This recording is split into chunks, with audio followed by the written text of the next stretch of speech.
ওম নমো ভগবতে সাইনাথায়। আমার দিদাকে আমি মা বলতাম। আমার দিদা বলতেন সবসময় যে সুখের থেকে শান্তি অনেক বড়, অনেক মূল্যবান। শান্তি পাওয়াটাই আসল।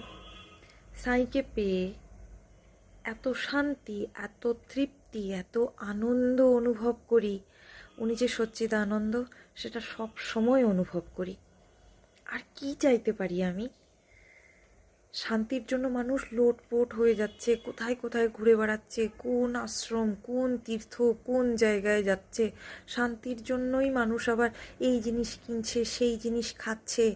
বাপ রে বাপ, তাও শান্তি পায় না রে। আর আমি ঘরের মধ্যে শুধু আমার সাঁইয়ের আরাধনা করেই সব শান্তি পেয়ে গেলাম।